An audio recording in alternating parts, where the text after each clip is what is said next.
estoy nerviosa porque está mi jefe aquí y mi jefe me ha visto trabajar, pero no me ha visto predicar. Me ha visto trabajar, me ha visto actuar y hoy es la primera vez que viene a verme predicar. Va a ver lo bueno. Va a ver lo bueno. Le faltaba lo bueno, pero dicen que lo bueno se hace esperar, por eso lo dejo para el final. Bueno, a mi predica de hoy le he llamado Un grito desesperado. Este título en verdad es de un libro que existe, que es real, pero dije, voy a mi predica, le pega el título de este libro, entonces lo copié. y le he puesto Un grito desesperado. Y voy a hablar sobre la vida de José. ¿Cuántos han escuchado la vida de José? Pero no José mi jefe, no. José, el de la Biblia, el que interpretaba los sueños al faraón. ¿Han escuchado esa historia? Sí. Si no la han escuchado, después léanla en completa en su casa. Es mi historia favorita. Mira que tiene historia en la Biblia, pues. Esta es mi historia favorita desde siempre, por todos los siglos. Amén. Entonces, José fue un niño que en su casa todas sus satisfacciones económicas le eran cubiertas, todas sus necesidades. Después, con el tiempo, él terminó siendo esclavo en Egipto y siendo bueno, porque José no era malo, él fue bueno siempre y terminó siendo esclavo en Egipto. Como esclavo seguía siendo tan responsable, tan diligente, tan trabajador como esclavo que lo ascendieron a mayordomo. Y siendo mayordomo, él administraba los negocios del capitán de uno de los capitanes de Egipto. Pero desgraciadamente la esposa de este capitán se le insinuó sexualmente y entonces él huyó de esta tentación porque no pasó nada, él huyó, pero fue injustamente culpado por haber como que iba a abusar de la esposa del capitán y terminó en la cárcel.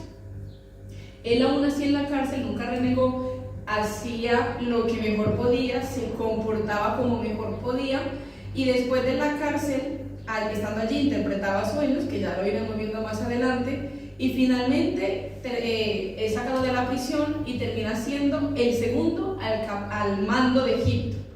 O sea, imagínense por todo lo que pasó, pero con lo que terminó siendo, con el cargo que terminó. Así que esto era la introducción, vamos a cerrar nuestros ojos.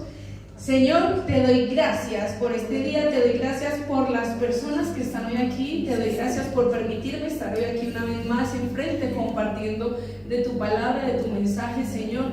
Te pido que tomes tú el control de mi boca, Señor, y que me ayudes a intentar transmitirlo lo mejor posible, Señor, y que también nos des ese discernimiento, que abra nuestros oídos, nuestra mente espiritual, Señor, para que podamos comprender, entender y aplicar tu mensaje. Hoy te doy gracias en el nombre de Jesús. Amén y amén. Amén. Bueno, Génesis 37. Quien quiera lo busca, me acompaña, y quien no, no pasa nada, yo se lo voy a leer. En Génesis 37, del 1 al 4 dice: Jacob se quedó a vivir en la tierra de Canaán, donde su padre había vivido. Esta es la historia de la familia de Jacob. José tenía 17 años, o sea, miren qué jovencito, tenía 17 años de edad y apacentaba las ovejas con sus hermanos. El joven estaba con los hijos de Bilhá y con los hijos de Zilpa, las mujeres de su padre. Y José informaba a su padre de la mala fama de ellos. Israel amaba a José más que a todos sus hijos, porque lo había tenido en su vejez. Por eso le hizo una túnica de diversos colores, y al ver sus hermanos que su padre lo amaba más que a todos ellos, lo odiaban y no podían hablarle de manera pacífica. Bueno, aquí vemos que José tenía otros hermanos, pero sus hermanos no lo querían. ¿Qué dice la Biblia? Lo odiaban. O sea, no era querido por sus hermanos. Eso también se debió un poco a que Jacob quizás, digamos que tuvo un poquito de culpa por no tomar sabias decisiones a la hora de criar a sus hijos que eran adolescentes, porque aquí nos muestra cómo ya Israel o sea, como Jacob tenía favoritismo por José. ¿Qué nos dice aquí? Nos dice que apacentaba las ovejas y que era este joven el que iba y le decía a su papá sobre la mala fama, es decir, el que iba y le comunicaba: papá, mis hermanos esto, papá, mis hermanos los otros. O sea que entonces, digamos, él, digamos, siendo el menor, tenía como un cargo de supervisión con sus hermanos. Entonces, claro, esto hacía como que, pero encima mi papá, cuando es el más chiquito, eso empeoraba la situación. Aparte de eso, aquí también dice: le hizo una túnica de diversos colores. ¿Se acuerdan una vez en el estudio con Charlie que nos habló de las túnicas? ¿Qué simbolizaba llevar una túnica? Denotaba posición de mando. No cualquiera podía llevar ese tipo de vestimenta. Entonces aquí dice que su padre le confeccionó a él una túnica. Que le vaya bien, Dios te bendiga. Que su padre le hizo una túnica. Entonces, es decir, digamos, es como a los demás no, y a este le hizo una túnica. Peor todavía, ante los ojos de sus hermanos. Si ya lo odiaban, lo supervisaba, ahora también le da una túnica. Y dice que era una túnica de colores, es decir, para que se viera, para que resaltara. Entonces yo me imagino que algo así, ¿no? Una túnica larga. Yo sé que esas no es de colores, pero es porque ustedes la están viendo blanco y negro. Pero entonces, claro, ya esto denotaba posición de mando entre sus hermanos. Entonces, después dice: al ver a sus hermanos que su padre lo amaba más que a todos ellos, lo odiaban y no podían hablarle de manera pacífica. Ya aquí nos está mostrando que cómo le hablaban sus hermanos a José. ¡Vea! Venga, o sea, no podían hablarle de manera pacífica, es decir, imagino que le gritarían, siempre pegándole voces, tratándolo mal, quizá insultándolo. Aquí nos dice que no era una forma pacífica. Para agravarse aún más la situación, seguimos leyendo Génesis 37, del 7 al 10, dice: resulta que estábamos en medio del campo haciendo manojos. Estos son los sueños que tiene José. Y dice: estábamos en el medio del campo haciendo manojos, y mi manojo se levantaba y se quedaba derecho, es decir, el manojo de José recto. Eso es el sueño que él tenía. Mientras que los manojos de ustedes que estaban alrededor mío se inclinaban. Es decir, entonces él les dijo: yo soñé que mi manojo estaba recto y los manojos de todos ustedes hacían así. Se inclinaban. Se inclinaban ante él. Sus hermanos le respondieron: ¿acaso vas a ser tú nuestro rey o nos vas a gobernar? Y por causa de sus sueños y sus palabras lo odiaron aún más. Pero José volvió a tener otro sueño y se lo contó a sus hermanos. Les dijo: resulta que tuve otro sueño. Esta vez el sol y la luna y 11 estrellas se inclinaban ante mí. ¿Se imaginan uno soñar eso? O sea, yo decía, porque no me dice, yo creo que yo sueño eso para que miren, eso a mí me sirve también para saber realmente en qué nivel espiritual está uno, porque yo pienso en mí, yo digo, si yo sueño que el sol y la luna y 11 estrellas se inclinan ante mí, yo creo que mi primera reacción sería no pensar seguramente que esto debe, yo diría, hoy tengo un sueño más raro, pero jamás diría, Dios me quiere decir algo. ¿Esto para qué sirve? Para que vean. Tenemos que aprender a orar por todos los sueños y saber discernir realmente cuando un sueño viene de Dios, cuando no, y qué significa mi vida. Entonces dice: soñé que el sol, la luna y 11 estrellas se inclinaban ante mí. Y les contó esto a su padre y a sus hermanos. Y su padre lo reprendió, es decir, su padre lo regañó y le dijo: ¿qué clase de sueño es este que tuviste? ¿Acaso tu madre, tus hermanos y yo vendremos a postrarnos ante ti? Es decir, ni su padre, que era la cabeza, ni sus hermanos tenían tampoco el suficiente nivel espiritual para decirle: Dios te ha dado un sueño profético, ¿Qué aprendemos aquí? Mucho cuidado también cuando sueñan algo, a quién se lo cuentan. Porque o le pueden ayudar a interpretarlo, a ver qué quiere hacer Dios y ayudarle a alcanzar esa bendición, o te apagan el sueño. Y aquí, ¿qué hizo su padre? Él lo contó y le dijeron al revés, lo regañaron. Estos sueños realmente eran proféticos, tenían una interpretación, pero claro, José en ese momento simplemente lo soñó. Entonces, seguimos. Bueno, espera, antes de esto, muchas veces a nosotros tenemos que tener cuidado con quienes nos rodean, pero también con quienes hablamos los sueños, no solamente, sino también cuando yo creo que algo viene de parte de Dios y que denota bendición para mi vida.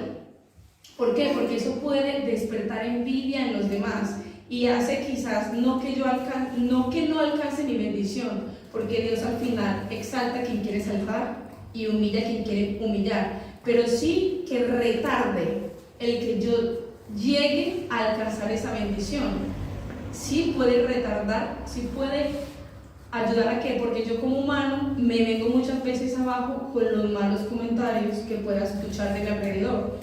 Incluso uno mismo muchas veces ha pasado por eso, de que cuando uno empieza a escuchar, a este le va bien, ese se compró un coche, ese se compró una casa, no han escuchado de, ay, es que a este sí y a mí por qué no, o aunque yo no lo diga, muchas veces uno lo piensa, y a este sí como le va bien y a mí no, y mis oraciones son Dios y a él por qué sí y a mí no. Mi oración es muchas veces de queja, más que de gracias Dios, porque si tú le diste esto a esta persona, para mí también tienes cosas grandes. Entonces ahí también me sirve para yo evaluar en qué nivel espiritual me encuentro, cómo reacciono ante las cosas que le pasan a aquellos que me rodean.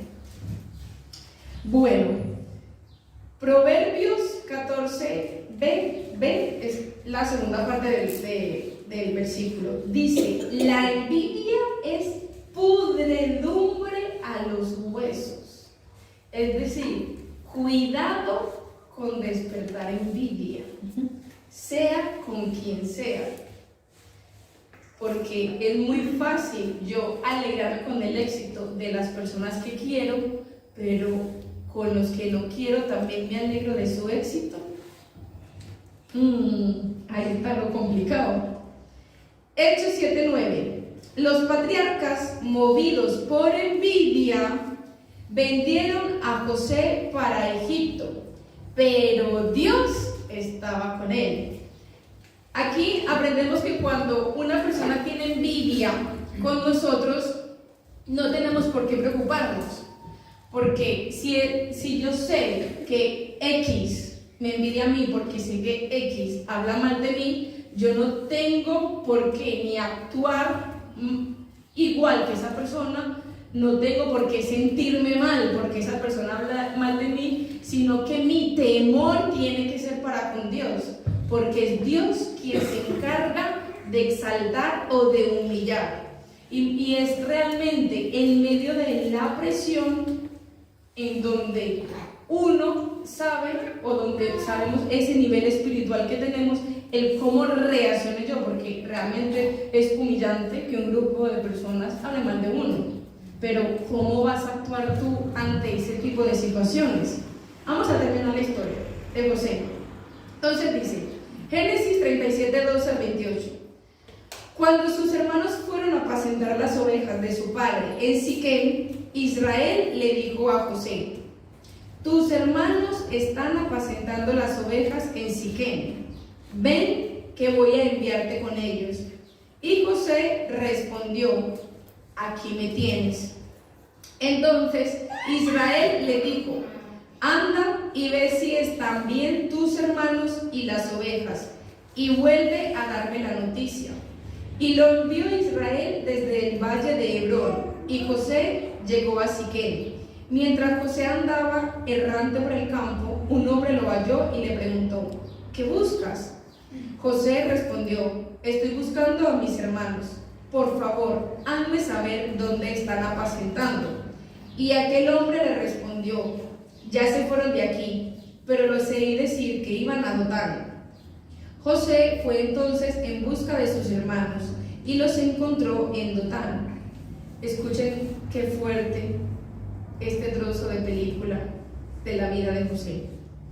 Cuando ellos lo vieron a lo lejos, antes que él se acercara a ellos, hicieron planes contra él para matarlo. Ustedes se imaginan qué triste. Decir, están los hermanos, está José que viene a buscarlos, y antes de que José se acerque, comienzan todos los hermanos entre ellos. Ay, no, ahí viene José, que brega, es el favorito de mi papá, el que le dio la túnica de colores, el que no sé qué, vamos a matarlo, sí, ¿cómo lo matamos? Y empezaron a planear cómo matarlo. Venga, lo ahorcamos, no, con un cuchillo, no, una pistola, no sé, una piedra. Pero empezaron a planear, aquí dice, empezaron a hacer planes contra él para matarlo, a su hermano. Se dijeron el uno al otro: miren, aquí viene el soñador. Vamos, matémoslo ya, echémoslo en uno de los pozos y digamos que alguna mala bestia se lo comió. Y vamos a ver qué pasa con sus sueños. Pero Rubén, al oír esto, lo libró de sus manos y le dijo: no lo matemos. Rubén era el hermano mayor. Además, para librarlo de sus manos y hacerlo volver a su padre, Rubén les dijo: no derramen sangre, arrójenlo en este pozo que está en el desierto, pero no le pongan la mano encima. Así que cuando José llegó a donde estaban sus hermanos, ellos le quitaron la túnica de colores que llevaba puesta, y por la fuerza lo arrojaron en el pozo. Ustedes saben que es un pozo, ¿no? Una cosa así muy profunda, de donde sacaban agua. O sea, ¿quién sale de ahí? Y estamos hablando de hace años, que no iba a venir una grúa a sacarlo. Lo arrojaron en el pozo, pero el pozo estaba seco, no tenía agua. ¡Ja! Frustración para los hermanos, porque no se podía ahogar. Luego se sentaron a comer su pan, es decir, imagínense la maldad que tenían estos hermanos, que primero vamos a matarlo. Rubén interviene, ahí está la gracia de Dios, porque eso no fue otra cosa que Dios. No lo matemos, mejor tirémoslo al pozo, no manchen sus manos con sangre, tirémoslo al pozo, claro, en el pozo ya se ahogará. Lo tiran al pozo y resulta que el pozo no tiene agua. Es decir, en un minuto se libró 2 veces de morir. Lo iban a matar, no lo matan, lo iban a quisobar en el pozo, no tenía agua, y entonces se sientan a comer pan, es decir, se sientan tranquilamente a desayunar y a seguir planeando. ¿Ahora qué hacemos? Vamos a sacarlo, lo llenamos de piedra, tiramos arena, porque los planes seguían de que José muriera. Pero al levantar la vista, vieron que de Galán venía una caravana de ismaelitas, con sus camellos cargados de aromas, bálsamo y mirra, que llevaban a Egipto. Entonces Judá les dijo a sus hermanos: ¿qué ganamos con matar a nuestro hermano y encubrir su muerte? Vengan, vamos a vendérselo a los ismaelitas. Es decir, como si lo matamos, si encubrimos su muerte, realmente no ganamos nada. Si lo vendemos, por lo menos nos llevamos un dinerito. Qué triste, ¿no? Y a su vez, ¿ustedes creen que cómo estaría José en el pozo? ¿Estaría esperando, bueno, vamos a ver qué deciden mis hermanos, a ver cómo me matan? ¿O estaría llorando, gritando, diciendo: por favor, no me maten, ustedes son mis hermanos? ¿Qué les he hecho yo para que se comporten así conmigo? Y él escuchando que sus hermanos lo quieren matar, y cuando ya dicen: vamos a sacarlo y vamos a venderlo. No levantemos la mano contra él, pues él es nuestro hermano, nuestra propia carne. Y sus hermanos estuvieron de acuerdo. Cuando los mercaderes madianitas pasaron por allí, ellos lo sacaron del pozo a José y lo vendieron a los ismaelitas por 20 monedas de plata. Y esta gente se lo llevó a Egipto. 17 añitos. Entonces, aquí vemos cómo primero empezó todo con envidia. Es decir, empezó primero a despertarse la envidia en los hermanos hacia José. Detrás de la envidia, esa envidia se convirtió en odio, que dice que lo odiaban, que no podían hablarle bien. El odio se convirtió en amargura en ellos. Ya la vida de ellos era: no te soporto, no te puedo ver, ahí viene el que sueña, ¿qué te crees tú? Que tú nos vas a gobernar a nosotros. Y esa amargura al final terminó en ideas de muerte, en matar a su propio hermano, siendo su propia sangre y su propia carne. ¿Ustedes creen que es casualidad que le iban a matar? Él no interviene, dicen que no, que lo arrojan al pozo, no tiene agua, que siguen con las ideas de matarlo y casualmente pasan esta gente y lo venden. ¿Es casualidad? No. Ahí vemos como Dios, como nos enseña la palabra, todas las cosas Nos obran para bien. muy bien, ¿no? Que si leen la Biblia, muy bien, punto charla a ellos. Entonces dice, después, porque evidentemente esto no se iba a quedar así. Más adelante, bueno, si ustedes después continúan leyendo, yo voy a ir saltando, ¿vale? En Génesis 42, 21 al 22, dice que les vino a los hermanos la angustia. ¿Por qué? Porque al final todo lo que uno hace, todo se le devuelve. Entonces dice, pero se decía el uno al otro, es decir, aquí ya habían pasado años. Realmente hemos pecado contra nuestro hermano, pues lo vimos angustiarse y rogarnos. Es decir, el hermano le rogaba: no me maten, y no le hicimos caso. Por eso nos ha sobrevenido esta angustia. Y Rubén le respondió y les dijo: ¿acaso no les decía yo que no pecaran contra el niño? Pero ustedes no me hicieron caso. Ahora también se nos demanda su sangre. Es decir, al final ellos vivían con un remordimiento de que vendimos a José, ya no sabemos nada de él, tuvieron que mentirle a su padre, porque al papá lo creyeron fue: mira, encontramos esta túnica llena de sangre, seguramente una mala bestia habrá devorado a José. Y su padre lo lloró, porque su padre dio a José por muerto. Entonces, con el pasar de los años, a los hermanos les sobrevino la angustia y ya no podían vivir con esta culpabilidad. Y aquí es donde uno ve que todo lo que hacemos, todo, absolutamente todo, tanto lo bueno como lo malo, lo cosechamos. Y por eso hay que tener muchas veces cuidado con que si yo digo: es que estoy enfermo y nadie me visita, y cuando tenías salud tú visitabas a alguien. Es que yo no tengo trabajo, llevo tanto sin trabajar y yo quisiera dinero, quisiera comprarme. ¿Y tú diezmas y ofrendas? ¿O tú le robas los diezmos a Dios? Es que a mí nadie me invita y tú haces merenda en tu casa, invitas a tus amigos, porque al final todo lo que yo siembre, eso recojo. Entonces muchas veces yo sí tiendo a quejarme de yo, ¿por qué no? Pero ¿y tú qué estás haciendo? Pues esto le pasó a sus hermanos. Al final la angustia vino sobre ellos. Seguimos.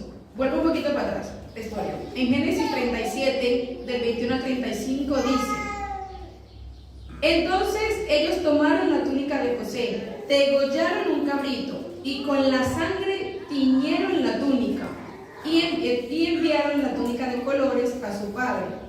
Se la presentaron y dijeron: esto es lo que hemos hallado. Fíjate si es o no la túnica de tu hijo. Encima, hipócritas, diciéndole al papá: mira, encontramos esto, pero no sabemos si es la de tu hijo, cuando ellos sí lo sabían. Mentirosos. Fíjate si es o no la túnica de tu hijo. Cuando Jacob la reconoció, dijo: es la túnica de mi hijo. ¿Ustedes se imaginan con qué dolor diría ese padre esa frase?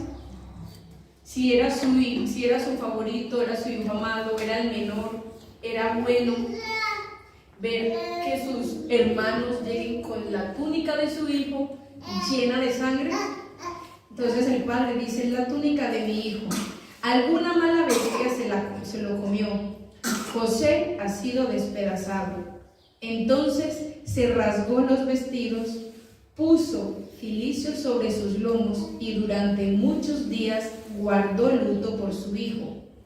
Todos sus hijos y todas sus hijas acudieron a consolarlo, pero él no quiso ser consolado, sino que dijo: bajaré al sepulcro donde está mi hijo y guardaré luto por él. Y su padre lo lloró. Terminó siendo una familia destrozada. Llegó la tristeza a ese hogar y ya eso no se iba. Lo que empezó siendo envidia terminó destrozando una familia entera.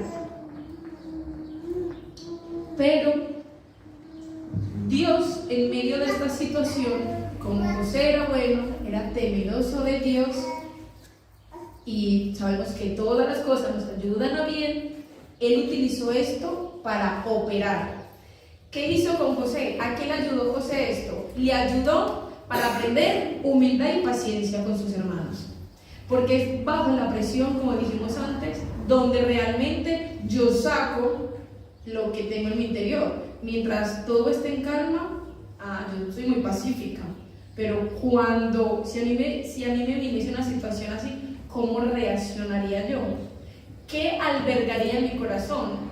¿Rencor, venganza o tristeza? Y Señor, perdónalos. ¿Qué creen ustedes si fuesen sus hermanos los que hubiesen hecho esto con cada uno de ustedes? ¿Qué habría en su corazón? Porque es ahí donde realmente sale mi yo interior. Es ahí donde realmente sale lo que yo estoy construyendo con Dios o no. Porque para que cualquier ser humano soporte y perdone una situación de estas, es porque tiene que estar con Dios.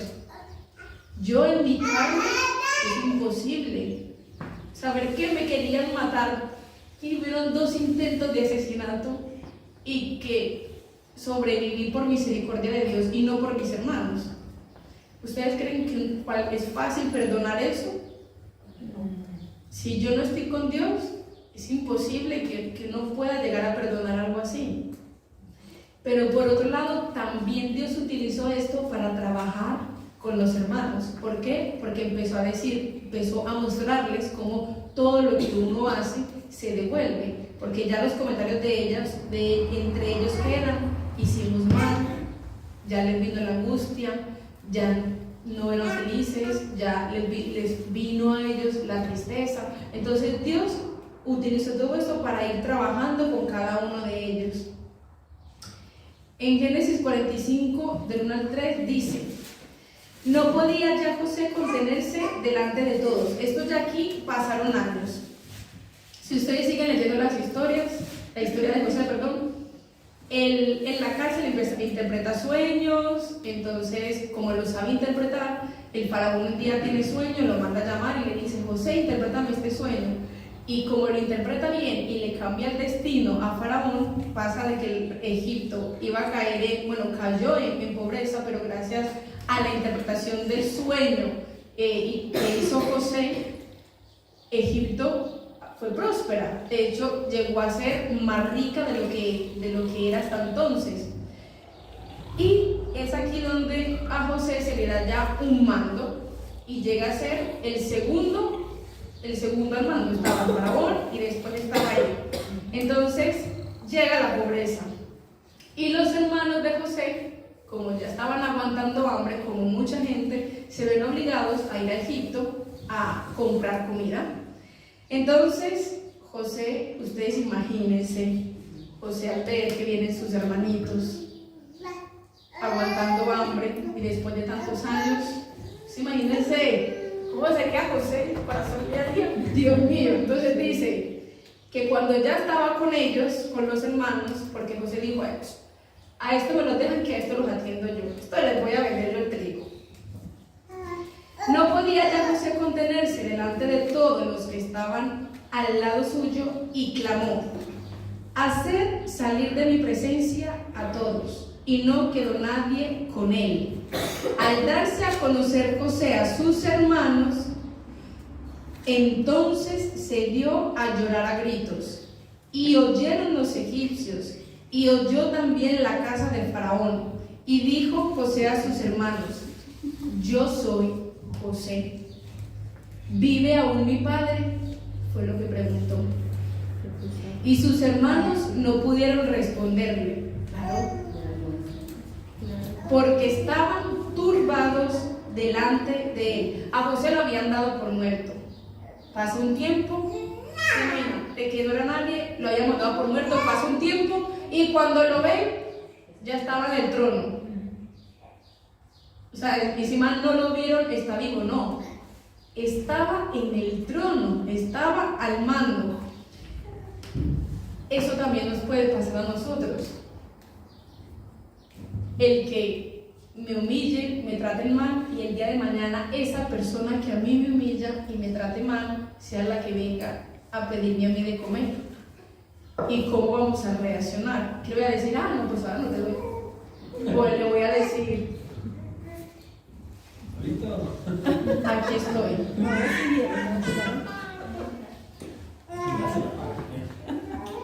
La única forma de perdonar, como dijimos antes, de verdad es porque Dios esté en la vida de nosotros. Porque de hecho aquí nos dice que, claro, José se dio a llorar a gritos. Claro, José le diría: yo soy José, ustedes me quisieron vender, ustedes que me quisieron matar, pero no se preocupen que no van a aguantar hambre, yo les voy a dar de comer. Y dicen que gritó tanto, que lloró tanto, que dice la palabra de Dios, lo oyeron los egipcios y lo oyó también la casa del faraón. Por eso yo quise poner el último grito, porque ustedes se imaginan el grito tan desgarrador que diría José. Yo creo que diría: ¡ah!, del dolor, de la rabia, de años acumulados, de la tristeza, de que lo separaron de su padre siendo un adolescente, cuando él también amaba a su padre. Y dice que lo escuchó hasta la casa de faraón. Bueno, entonces, ya no sé por dónde iba. Oiga, 20 años, Charlie, que sí sabe de números. Charlie, usted, ayúdeme. Mientras yo manipulo. 20 años. A ver, ¿por dónde iba? Vale, sí. Versículo 4. Mira, José, a mí me gustó algo que si analizamos, vemos que cuando era adolescente José tenía sueños proféticos, pero después, cuando estaba en la cárcel, no solamente tenía sueños, sino que tenía sueños, pero también interpretaba los sueños. Es decir, si él había crecido espiritualmente, porque eso si ya podía interpretar sueños es porque tiene un crecimiento espiritual. Es decir, que él siempre estaba en comunión con Dios.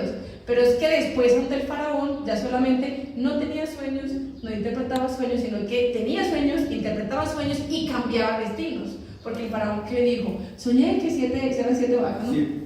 7 vacas flacas, 7 vacas gordas, las flacas se comían las gordas.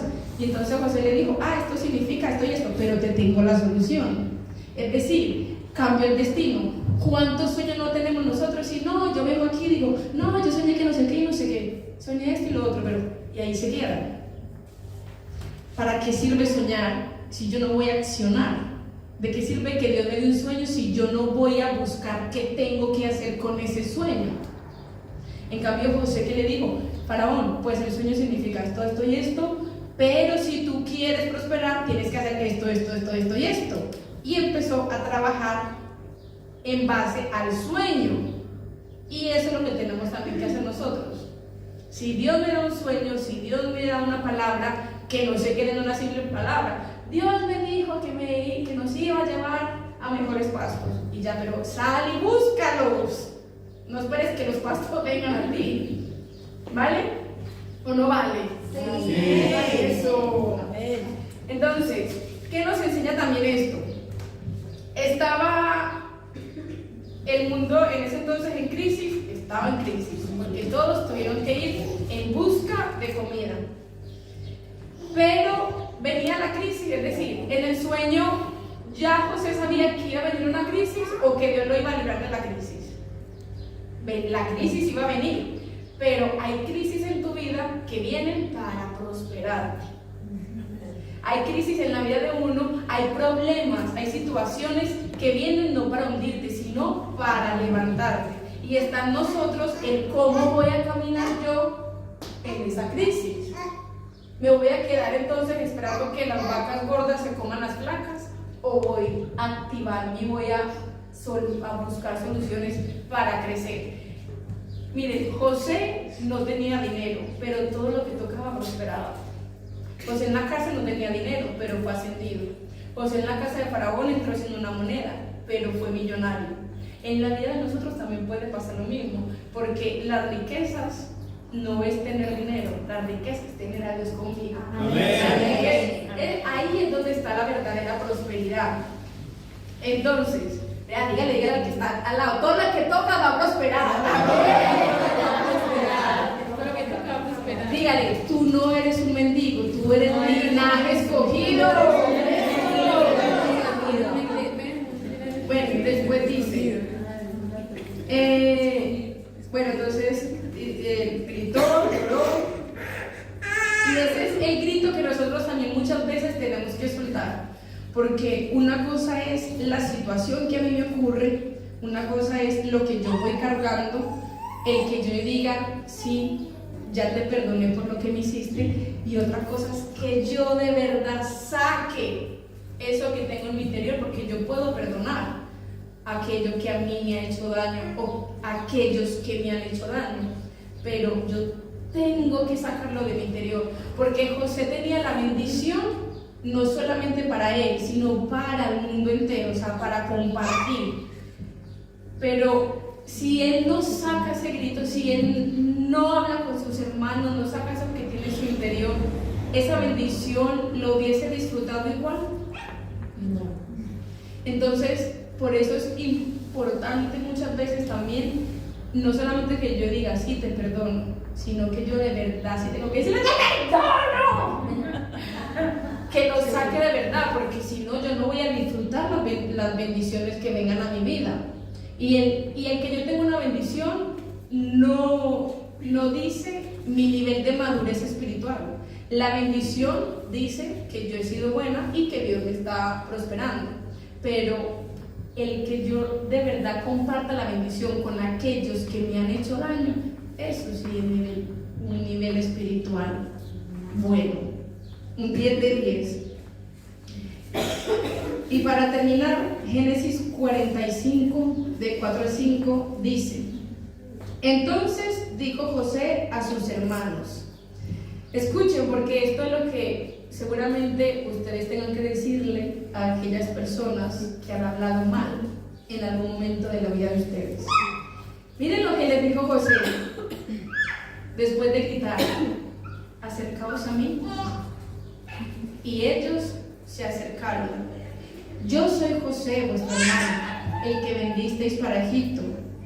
Ahora pues, no os entristezcáis, ni os pese haberme vendido, porque para preservación de vida me envió Dios delante de vosotros. Es decir, aquellas personas que te humillaron, aquellas personas o situaciones que te han hecho hundir, antes hay que decirle, vean, no esté triste por haber hablado mal de mí. Al revés, muchas gracias, porque eso es lo que hizo que yo esté aquí. Más bien, venga, le presto mi pecho, venga, te lo abrazo, llore conmigo. Eso es lo que vamos a tener que decir el día de mañana. Pero si estoy con Dios, porque si yo no estoy con Dios, le voy a decir, vea, ahora pasarse por ahí que me hizo mucho daño y he llorado mucho. Pero miren lo que le dijo José a los hermanos: acercaos. Los abrazó y lloró con ellos y les dijo: no lloréis, no estéis tristes, porque al contrario, gracias a lo que habéis hecho, hoy tenéis que comer. Y Dios me mandó para preservación de vida. Amén. Amén. Así que a aquellos que lo hayan tirado al pozo, le digan: no te preocupes, que esta es la patadita que me estás dando para alcanzar mi bendición. Amén. Que no te pese haberme vendido, que no te pese haber hablado mal de mí, porque gracias a eso es lo que yo soy hoy. Amén. Amén.